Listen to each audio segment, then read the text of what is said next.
On today's Locked On Giants podcast, it's buy or sell time for some of the most popular theories surrounding the New York Giants. That's coming your way next here on the Locked On Giants podcast.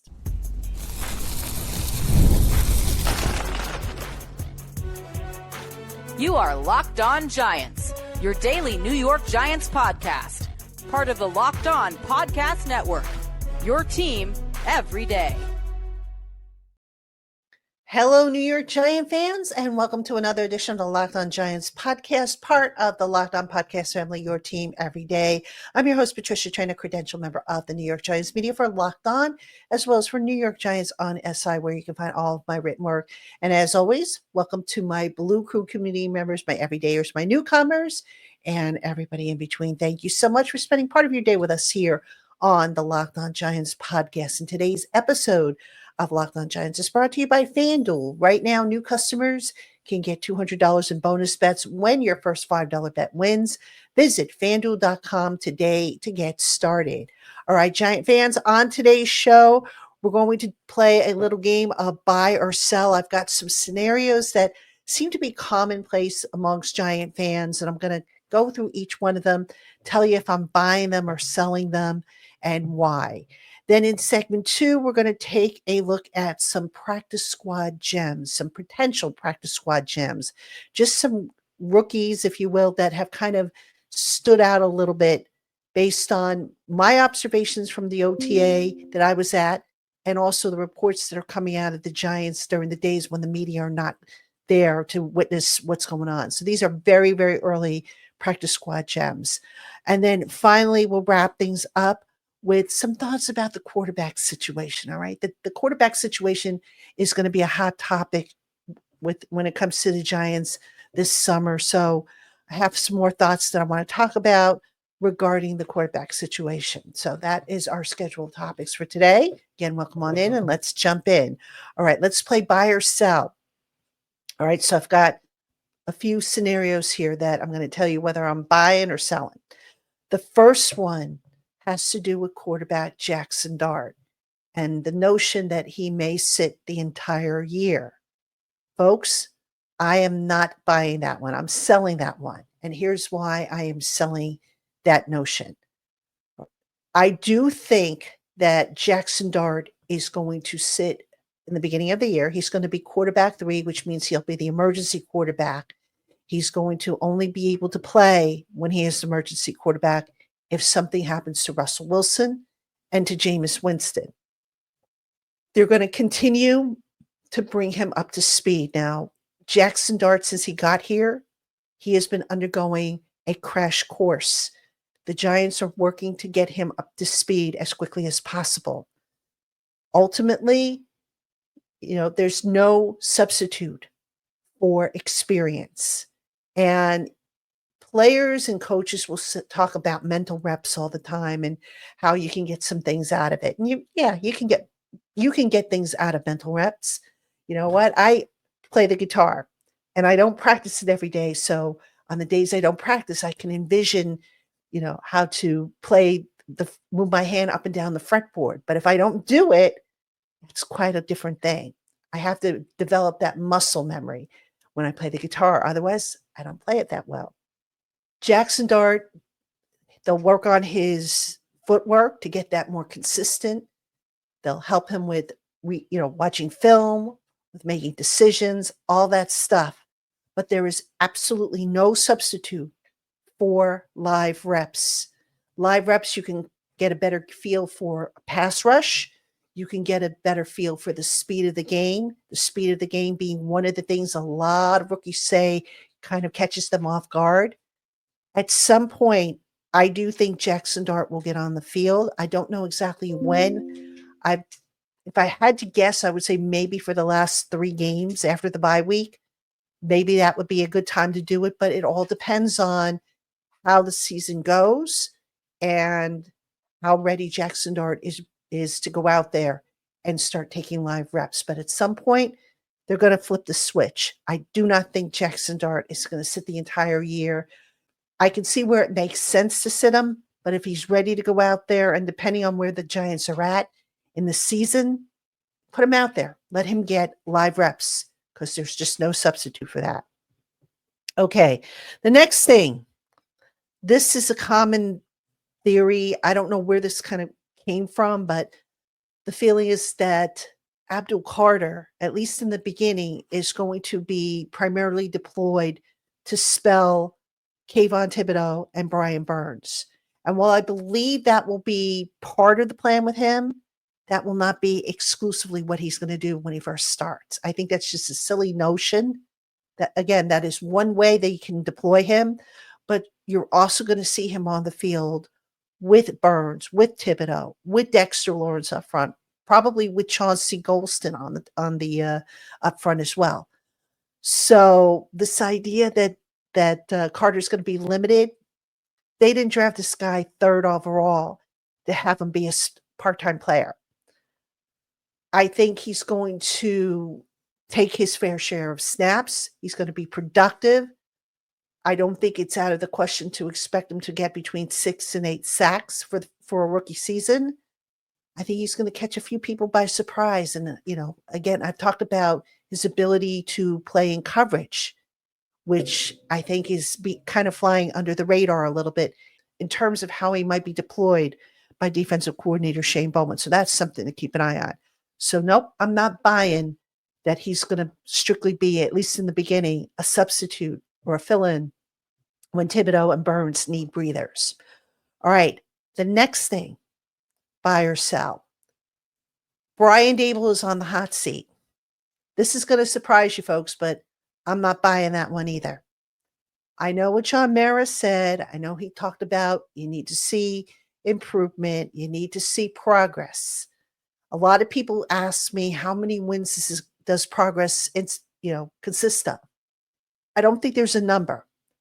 I've talked about on this show before that progress is just getting better week after week, reducing the blowout losses, reducing the mistakes, playing a more disciplined game.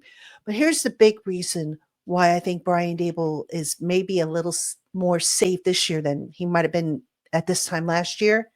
And that's the quarterback situation. You go and you let the coach handpick the quarterback that he wanted in Jackson Dart. And one of the reasons why you hired Brian Daboll, ownership, is because of his reputation for developing quarterbacks, what he did with Josh Allen up in Buffalo. Josh Allen, as you all know, came from a smaller program than Jackson Dart. And Josh Allen, I think we can all agree, is one of the elite quarterbacks in the league today. Brian Daboll had a hand in that.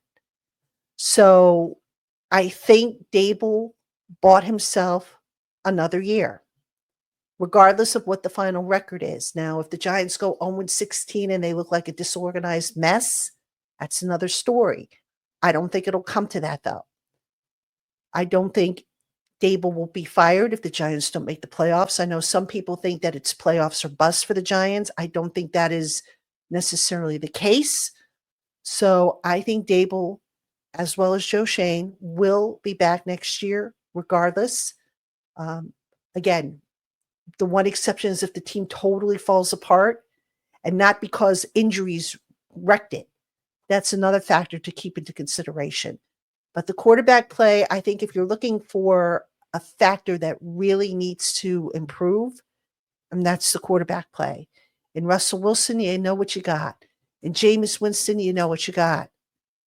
You don't know just yet what you have in Jackson Dart. That's going to be a key thing, I think, in determining where, they go from here at the end of the year. But I think Daboll is safe. And then finally, I'll give you one more. Is it possible for the Giants to record at least 9 wins, given the schedule that they have? I think it is. I spoke a little bit about it on yesterday's show. Look, the Giants, they've got to play better. I think we could all agree on that. They can't have drop passes. They can't have penalties that stall scoring drives. They can't have penalties that keep the defense on the field after they made a stop on third down. Special teams can't be giving up big plays. All that stuff can't be happening on a consistent basis. No team really plays a perfect game, so you're going to have mistakes here and there. But I think the reason why I'm optimistic that the Giants will be a little bit better this year, the roster is a lot better. And I think that they have guys that if they make mistakes, they can overcome those mistakes. In the past, you couldn't say that about this roster. I think you can say that about it now. So I do think if we're being totally optimistic, 9 wins is possible. Can I sit here and guarantee it? No, I can't guarantee such things, just like I can't guarantee what the weather is going to be tomorrow or next week. But just using logic and looking at what they've done with the roster and all that stuff, I do think 9 wins isn't a stretch for this team, even with the schedule that they have, the opponents, which we knew they were going to have as of the end of last season, just like we know most of their opponents for next year. So fingers crossed that it's a better season. I know that would make a lot of people happy, but I do think it's possible. All right, coming up next, a few practice squad gems, basically undrafted rookies who might be on the practice squad, who might be able to fill a role down the line, and why. We'll talk about that right after this. Hey, Giant fans, the NBA Finals are about to kick in, and every night delivers highlight worthy performances, major momentum shifts, and can't miss moments. Whether it's a game winning shot or a breakout player, there's never been a better time to get in on the action. FanDuel makes it easy to stay in the game before tip off and live. Got a hunch about who's going to win the finals or who's going to be the MVP? Why not explore that and the different categories where you can win big on things such as player props, performance trends, and same game parlays? Just think your first $5 winning bet can yield you $200 in bonus bets to add to your excitement. So if you're new to FanDuel, it is the perfect time to sign up. Head to fanduel.com and place your first $5 bet. If it wins, you'll get $200 in bonus bets. Make every moment more with FanDuel, an official sports betting partner of the NBA. All right, Giant fans, welcome back to Locked On Giants podcast. I'm your host, Patricia Traina. Coming up tomorrow, we're going to have OTA number 6. The media will be there. I will be there. It's going to be a busy day for us. We're actually going to get started pretty early in the morning. We've got the coordinators who are going to speak. Assistant GM Brandon Brown is scheduled to speak. So there'll be a lot to cover. And as I did last week with the OTA, as soon as I get back and get my computer and everything set up for you, I'll tape a show. I'll give you my observations as well as the key takeaways from the media sessions. And we'll also be hearing from the players, by the way. So again, there's going to be a lot of stuff. You'll also be able to follow that if you want by following me on social media, my X account, at Patricia_Traina. You will also be able to see some of that stuff on New York Giants on SI. We'll have articles, videos, and all that good stuff. So do follow that if you can. Check that stuff out. It is appreciated. All right, speaking of practices and OTAs, let's talk about some very early emerging practice squad gems. Now, usually when you think of practice squad gems, you think of undrafted free agents. You think of late day 3 draft picks, right? I'm not going to talk about the draft picks because they usually have a little bit better advantage than the undrafted guys. But there's a few guys that very early on, based on the OTA that I've seen so far, the one based on the rookie mini camp, having gone back over my notes, based on the reports coming out of the Giants on those days where they've held OTAs and the media has not been in, I've kind of come up with this list here. And I'll tell you why I think these guys have a good chance of hanging around. The first one is wide receiver Daquan Felton, 6'5", 216 pounds, out of Virginia Tech. The Giants, in case you haven't taken note, this past offseason, they really put an emphasis on getting taller receivers, something that they really didn't have a whole lot of the last couple of years. But with Daquan Felton, from what I've seen, good speed, good at getting in and out of his breaks, able to shake defenders. The hands, a little inconsistent in the practices that I've seen, but the height is very appealing, I think, to the receiver core. And I think this is a guy who, if he can excel on special teams, I think this is someone who might just have a chance at a practice squad spot. I don't think he's going to make the 53. Uh, there's guys in front of him, obviously, but the Giants, look, they're looking for a guy to be the wide receiver 4. That guy may be Jalen Hyatt if he continues to have a good spring. It might be somebody else. It might be maybe they bring in Gabe Davis. I don't know what that plan is. It depends on where Gabe Davis is in terms of his knee. What I do know is the Giants generally like to keep tall receivers if they can on the practice squad. And of the ones we've seen, the Quan Felton has, I think, has been the standout. And of course, the other guys, if you want to talk about, there's Juice Wells, who's been pretty good. Jordan Bly, who I haven't, to be honest with you, I haven't kind of really noticed him in the practices. And this, again, is going back to the rookie camp. So Bo Collins is another one who I think, maybe has a potential for special teams. So DeQuan Felton, though, is the one that kind of just jumped out at me as an early one to watch. All right. The next guy that I think might be a potential practice squad gem is safety Makari Page, 6'4", 208 out of Michigan. Good size, good length. The Giants, again, they're looking to get bigger. If you notice the free agent signings that they made, the draft picks, most of those guys have good size. They're tall, good length. That's what's been missing on this team. Okay, if you have to have your defensive back go up for a 50-50 ball, you want him to be able to match up with a taller receiver. And the Giants they haven't been really good with 50-50 balls in the past against, the taller receivers. So Makari Page, and, he plays safety. And I talk about the future. The draft class is for the present, but it's also for the future. And that includes the undrafted free agents. Dane Belton, who has so far had a good spring, he's in the final year of his contract. I don't know if he's back after this year. I think it's too early to call. I'm not so sure they bring him back, but again, it's early. So you want to have guys in reserve in case somebody like Dane Belton moves on. So maybe Makari Page becomes that guy after he gets some seasoning on the practice squad. So somebody to keep an eye on, I think, in camp. Makari Page, smooth in his back pedal and his transition, and a very good tackler. That's something you want in terms of your depth. So that's a guy that I could see maybe making the practice squad. All right, one more guy I'll give you is cornerback O'Donnell Fortune. Cornerback O'Donnell Fortune, 6'1", 185 pounds.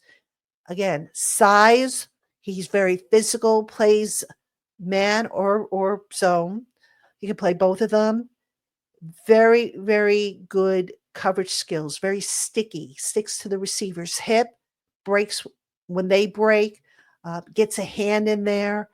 Just a lot to like about O'Donnell Fortune. And, you think about the fact that with the Cordell Flott, he's entering the final year of his deal. I don't know that he returns.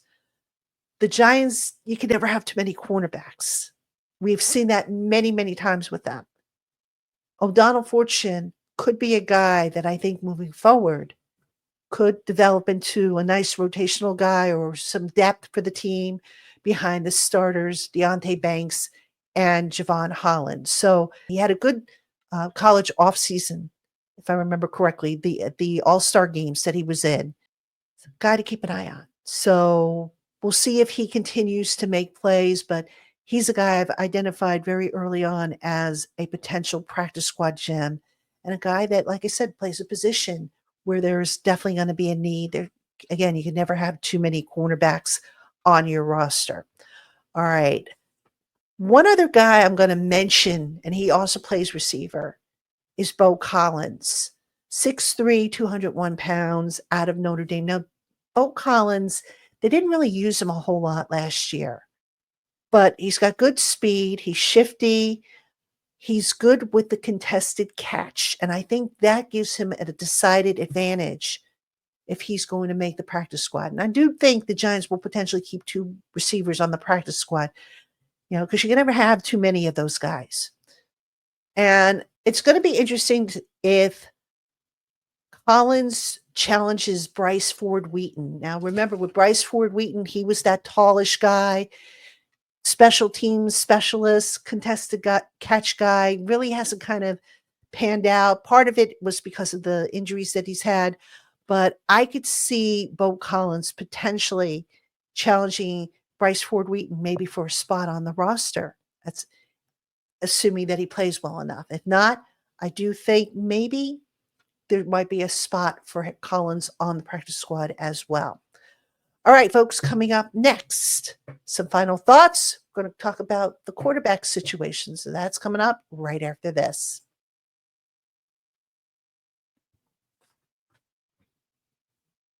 All right, Giant fans, welcome back to Locked On Giants. I'm your host, Patricia Traina, and want to thank you again for tuning in. Now we're going to talk a little bit about quarterbacks. Now, I touched a little bit on it in the first segment about Jackson Dart and why I think at some point we're going to see him play. But I want to talk about the other guys.